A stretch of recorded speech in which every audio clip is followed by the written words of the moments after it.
बहुत सारे बच्चों को मैंने देखा है जो 6-6 7-7 महीने की प्रिपरेशन में भी आईआईटी पहुंच जाते हैं। देखो मैं कोई तुम्हें लॉलीपॉप नहीं देना चाहता, बट तुझे पता नहीं है कि इसकी इंपॉर्टेंस क्या है, बिकॉज जेईई एडवांस में वैसे भी हर 2 में से एक क्वेश्चन ही आपसे हिलेगा। एंड वो डिसीजन मैं रिग्रेट भी नहीं करता हूँ, बिकॉज उसकी प्रोबेबिलिटी बहुत हाई होती है जेईई एडवांस में। सबसे बड़ा मस्ट डू क्या है, ये बंदा हमेशा, अगर तुम जेईई 2027 के एस्पिरेंट हो तो सबसे बड़ा सवाल जो तुम्हारे जहन में चल रहा है वो यही है कि अभी की जीरो की स्टेज से क्या आईआईटी सीएसई पॉसिबल है।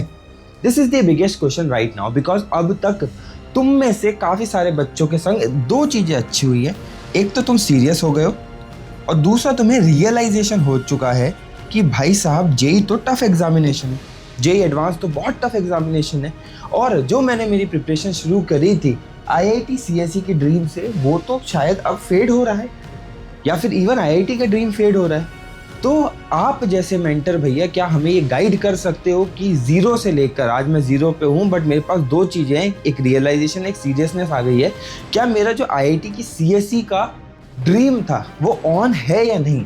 बिकॉज ये ऑब्वियसली एक गारंटी है कि भाई करियर सक्सेस तो बहुत अच्छी हो जाएगी, बिकॉज एक आईआईटी का टैग हो गया, सीएसई की ब्रांच हो गई, और आईआईटी की सीएसई ब्रांच पे कोई एआई वेआई जॉब खाने का कुछ फ़र्क नहीं पड़ता। यही लोग इन्वेंटर्स होते हैं, यही लोग ट्रेंड सेटर्स होते हैं। तो क्या ये पॉसिबल है, इस चीज़ पे आज डिस्कशन करेंगे। देखो मैं कोई तुम्हें लॉलीपॉप नहीं देना चाहता, you have been knowing me for a long time. मैं सिर्फ फैक्ट्स पे बात करता हूँ, रियलिटी पे बात करता हूँ, प्रैक्टिकल टिप्स पे बात करता हूँ। इसकी रियलिटी भी समझेंगे कि क्या ये पॉसिबल है या नहीं, और पॉसिबिलिटी के लिए ऑब्वियसली एक रिगोरस मेहनत तो करनी पड़ेगी। मतलब जो बच्चा राइट फ्रॉम अप्रैल 2025 से पढ़ रहा है, क्या उसको बीट करके तुम ये चूज कर पाओगे जो शुरू कर रहा है लगभग दिसंबर 25 after wasting so many months. Obviously अंतर तो होगा ही, 9 महीने की प्रिपरेशन आपने गैप कर दी है। तो इस चीज़ को आज समझेंगे, एंड तक सुनना है इस वीडियो को। यहाँ कुछ गैप और यहाँ कुछ अनसीरियसनेस नहीं चलेगी। बहुत इंपॉर्टेंट है तुम्हें ये समझना कि अगर एक बार 11th वेस्ट हो गया तो शायद आईआईटी ड्रीम भी कॉम्प्रोमाइज़ हो जाएगा, आईआईटी सीएसई तो बहुत बड़ी बात हो गई। तो बहुत अच्छे से समझाऊंगा क्या लगेगा इस ड्रीम को अचीव करने के लिए, क्योंकि अभी तो तुम्हें पता ही नहीं कितनी रैंक लानी है आईआईटी में सीएसई लाने के लिए। तो वो भी समझाऊंगा, क्या टिप्स करनी है, क्या फॉलो करना है, क्या स्ट्रेटेजी फॉलो करनी है। और अगर कर ली फॉलो, मैं हमेशा हर वीडियो में गारंटी से बोलता हूँ, एज एन आईआईटीएन बोलता हूँ, अगर कर ली फॉलो तो तुम अचीव कर लोगे। बस दिक्कत हमारे साथ ये है कि तुम फॉलो नहीं करते। सबसे पहले what it really takes to get IIT CSE, but उससे पहले मैं कन्विक्शन के लिए तुमसे हर बार जो कमेंट करवाता हूँ वो तुम्हें करना पड़ेगा, IIT CSE dream still on. जब तक ये ड्रीम ऑन नहीं होगा तब तक तुम ये एफर्ट्स ही नहीं लोगे, वीडियो खत्म करने के भी गट्स नहीं लोगे, इम्प्लीमेंट करना तो बहुत दूर की बात है। सब लोग कमेंट में लिखेंगे IIT CSE dream is on, IIT dream is on, ठीक है। बिकॉज अभी सच में मेरे भाई एज एन आईआईटीएन बता रहा हूँ, बहुत सारे बच्चों को मैंने देखा है जो 6-6 7-7 महीने की प्रिपरेशन में भी आईआईटी पहुंच जाते हैं। तेरे पास समय है, ठीक है, इस समय को यूटिलाइज कैसे करना है वो समझ। सबसे पहले व्हाट इट टेक्स, कि क्या आपको लगेगा आईआईटी में सीएसई के लिए। देखो आपके पास 7 ओल्ड आईआईटीज हैं, सबको इसके नाम पता है, दिल्ली, मद्रास, रुड़की, मुंबई, गुवाहाटी, खड़गपुर, एंड एक अपना बचता है कानपुर, ठीक है। 7 ओल्ड आईआईटीज है। इसके अलावा और जो आईआईटीज है जिसमें आता है मेरा खुद का आईआईटी इंदौर, हैदराबाद, बीएचयू, ये क्रीम है बेसिकली। और यहाँ पे आपको सीएसई मिल जाए तो सबसे बढ़िया बात हो सकती है। इसके अलावा और जैसे अपना रोपर हो गया, भुवनेश्वर हो गया, गांधीनगर हो गया, ये भी अच्छे हैं, बट ये आज के टाइम पे डोमिनेट कर रहे हैं। यहाँ से ही करोड़ों के पैकेज मिलते हैं। इसको अगर आपको अचीव करना है, ये जनरली आपको 500 के अंदर क्लोज होते हुए हमेशा दिख जाएगा, एंड ये आपको 800 से 1000 या फिर 1200 तक क्लोज होता दिख जाएगा। आपके लिए सेफ रैंकिंग क्या है, अगर मैं आपको बताऊं कि अगर आपको आईआईटी सीएसई ड्रीम ऑन करना है, पॉसिबल भी है, वो सिंपल 500 रैंक है एंड 1000 रैंक है। ये ओल्ड आईआईटीज़ के लिए, ये जो न्यू एज बेस्ट आईआईटीज़ है कि जिनका पूरा टक्कर है ओल्ड आईआईटीज़ को, इंदौर, हैदराबाद एंड बीएचयू वगैरह, तो इनके लिए आपको 1000 रैंक को टारगेट करना है। अब 1000 रैंक ऐसे कोई सोते पीते गिरते फिरते तो आ नहीं जाएगी, उसके लिए ऑब्वियसली मेहनत लगेगी, स्ट्रेटेजी लगेगी, टिप्स लगेगी, वो भी इस वीडियो में डिस्कस कर लेते हैं। पूरा ब्लूप्रिंट डिस्कस कर लेते हैं। मेरी आपसे एक दरख्वास्त है, गुजारिश है कि भाई प्लीज़ अब फॉलो करना शुरू कर दे। सिर्फ वीडियो देख के तेरे को ये ड्रीम नहीं अचीव होगा। अब करना क्या है उस पर आ जाते हैं सीधे, ज़्यादा टाइम वेस्ट नहीं करेंगे। सबसे पहले सब्सक्राइब करना है, क्योंकि तुम सब्सक्राइब नहीं करते हो और ये ऑब्वियसली डिसहार्टनिंग होता है। मेहनत लगती है बहुत ज़्यादा तुम्हारे लिए अच्छा कंटेंट बनाने के लिए। सब्सक्राइब करो, इतने सारे बच्चे सब्सक्राइब नहीं कर रहे हैं, सब्सक्राइब करके जाना चाहिए। अगर तुम ये वीडियो को देख रहे हो, अपने IITian भैया पे भरोसा है तो सब्सक्राइब करो, बिकॉज आगे तुम्हारी प्रिपरेशन में जितनी भी प्रॉब्लम्स आएंगी सबका सॉल्यूशन तुम्हें यहाँ मिलेगा ही मिलेगा। सबसे पहली टिप, ठीक है, कुछ टिप्स तुम्हें बता रहा हूँ, जिसमें सबसे पहली टिप है सेव क्लास 11th। अब ये तो भैया सबको पता है, बट तुझे पता नहीं है कि इसकी इंपॉर्टेंस क्या है। मैं तुझे बताता हूँ। जेईई मेन में 1000 रैंक लाने के लिए आपको 99.9 के आसपास परसेंटाइल लानी पड़ती है, ठीक है। मैं अगर बेसिक कैलकुलेशन भी करूँ 99.5 परसेंटाइल की, तो आपको लगभग 230 मार्क्स के आसपास लाने। 230 अगर आप देखोगे तो ये 300 मार्क्स का कितना परसेंटेज होता है? ये लगभग 76% होता है, मतलब 76% मार्क्स लाने। अगर 11th वेस्ट हो गया तो 50% तो वैसे ही उड़ गया, तो ये मार्क्स नहीं आ सकते। जेईई एडवांस में 1000 के आसपास रैंक लाने के लिए अगेन आपको 200 मार्क्स लेके आने होते हैं इन दी वर्स्ट केस। तो 200 को भी अगर आप 360 से डिवाइड करोगे तो लगभग ये भी 55% मार्क्स होते हैं। अब यहाँ भी एक तो जेईई एडवांस है, वैसे भी 55% मार्क्स के लिए आप 50% सिलेबस को कवर करके नहीं जा सकते, बिकॉज जेईई एडवांस में वैसे भी हर 2 में से एक क्वेश्चन ही आपसे हिलेगा इन दी बेस्ट केस। तो अगर सिर्फ 12th पे रिलाई करोगे तो 25% आपके मुश्किल से मार्क्स आएंगे, 55% मार्क्स नहीं आएंगे। इसलिए क्लास 11 को सेव करना सबसे पहली स्ट्रेटेजी है अगर आपको IIT में CSE चाहिए। अब रियलाइजेशन हो गया भैया कैसे करना है। देखो 3-4 चीजें हैं, तुम्हें बहुत अच्छे से समझना पड़ेगा। पहला जो गोल्डन रूल है वो है स्प्लिट टाइम टेबल। तुम्हें मैंने पहले ही बताया है कि कुछ मत करो, तुम अपनी प्रिपरेशन में बस एक चीज का ध्यान रखो। कल से मेरी स्कूल और कोचिंग जिस दिन फोकस है उस दिन मैं सिर्फ फोकस करूंगा करंट पे, एंड जिस दिन नो स्कूल है, कोचिंग शायद हो भी तो, उस दिन मैं फोकस करूंगा बैकलॉग पे। आपको क्लास 11 सेव होता हुआ दिख जाएगा। स्प्लिट टाइम टेबल बहुत इंपॉर्टेंट है। सिलेबस कंप्लीशन, आप बैकलॉग है आपके पास कोई दिक्कत नहीं है, बट कोचिंग के साथ का सिलेबस कंप्लीशन आप टारगेट करो कि फेब तक हो जाए।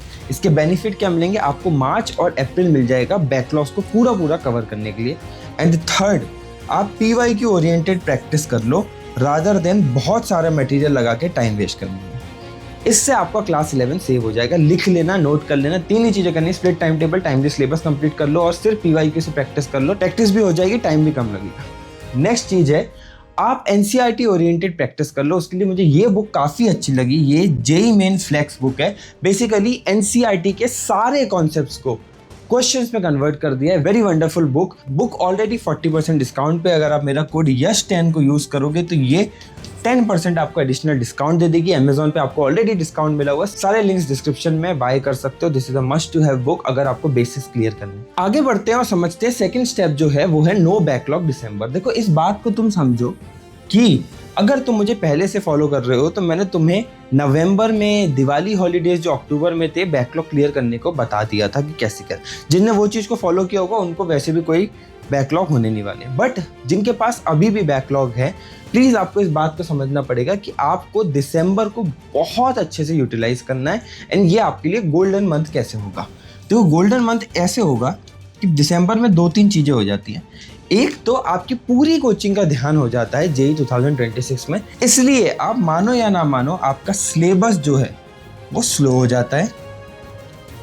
आपका स्कूल थोड़ा लो पड़ जाता है, मतलब बेसिकली स्कूल में आपके क्लासेस वगैरह कम होंगे, प्रोजेक्ट फाइल्स वगैरह हो सकती हैं, वो बहन भाई से लिखवा के काम चला लो, बट ये चीज़ें होती हैं। दूसरा विंटर इफेक्ट भी होता है, सब चीज़ें स्लो हो जाती हैं, बट आपको इसमें फास्ट रहना है। इसलिए ये बेस्ट टाइम है बैकलॉग्स को कवर करने का। ये नोट कर लेना, मैं इसको रब कर रहा हूँ। बैकलॉग्स को कैसे कवर होंगी स्प्लिट टाइम टेबल में आपको ऑलरेडी बता चुका हूँ, बट 2 आवर स्लॉट से आप बैकलॉग कवर करो।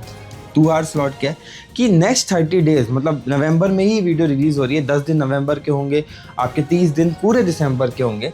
ये 40 दिन को प्लीज़ मेरे भाई 2 आवर ऐसे दे दो, आपके पास 80 आवर्स बच जाएंगे बैकलॉग्स को कंप्लीट करने के लिए। इस 80 आवर्स में अगर आप 5-5 घंटे की भी विंडोज़ निकालोगे तो एटलीस्ट आपके 16 चैप्टर्स, 5 आवर्स पर चैप्टर आप अगर दोगे तो भी आपके 16 चैप्टर का बैकलॉग खत्म हो जाएगा। और 16 चैप्टर ही आपके मेजर चैप्टर्स होते हैं जिनका आपको बैकलॉग कवर करना होता है। और साथ ही साथ नो न्यू बैकलॉग मेरे भाई, नो न्यू बैकलॉग, इस बात को पूरा ध्यान रखना पड़ेगा। प्लीज़ कमेंट में जाके लिखो ये सबसे ज़्यादा इंपॉर्टेंट है। 16 की जगह 10 चैप्टर भी हुए ना, मेरे को कोई दिक्कत नहीं है, बट कोई नया बैकलॉग नहीं होना चाहिए। कमेंट में जाके लिखो I promise no new backlogs, because ये तो सबसे बड़ा दिक्कत हो जाएगी। 2 चीज़ें हो गई। थर्ड चीज़, 0 टू एडवांस लेवल को आपको समझना पड़ेगा कैसे कोई चीज़ 0 टू एडवांस लेवल होती है। अब इस पर मैंने पूरी एक वीडियो भी बना रखी है, बट मैं आपको बेसिकली बताता हूँ कि 0 टू एडवांस लेवल को आपको कैसे डिवाइड करना है। आपके बेसिक्स कवर्स होने चाहिए, जिसके लिए मैं आपको रेकमेंड करता हूँ लेक्चर्स देख लो। बहुत समय कम है तो वन शॉट्स देख लो, बट क्लास 11th के बच्चे तो लेक्चर्स पे फोकस होना चाहिए। बेसिक्स के बाद आपकी प्रैक्टिस आती है।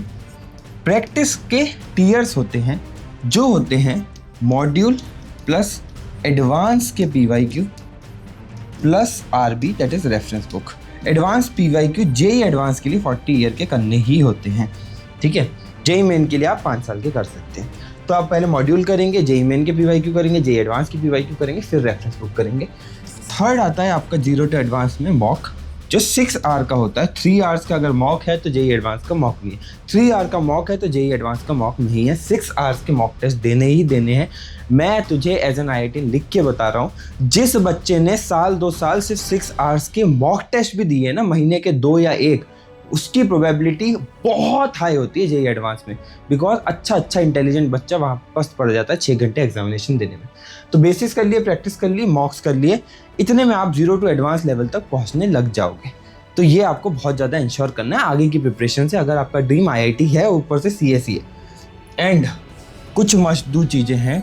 देखो मैं खुद IITian हूँ, मैंने बहुत सारे स्टूडेंट्स को गाइड किया, वो IIT CSE तक पहुँचे, राइट। मैं इस इंडस्ट्री में 7 साल से हूँ। इस एक्सपीरियंस से बता रहा हूँ कि कुछ मस्ट डू ट्रेड्स होते हैं जो आपको IIT CSE दिलाते हैं, और ऐसा एक्सपीरियंस ज्ञान यहीं मिलेगा। तो सब्सक्राइब जरूर कर लेना मेरे भाई। सबसे पहली चीज़, इन लोगों का टाइम टेबल बहुत सॉर्टेड होता है। मैंने कोई IIT CSE का बच्चा नहीं देखा जो बोलता है मेरे पास टाइम टेबल नहीं है। फिक्स टाइम टेबल नहीं हुआ हो सकता है, बट शेड्यूल टाइम टेबल बहुत ज़रूरी है, वो उस बच्चे के पास होता ही होता है। देन दूसरी चीज़ जो सबसे ज़्यादा इम्पॉर्टेंट है, वो नो टेस्ट मिस पे बहुत फोकस करता है।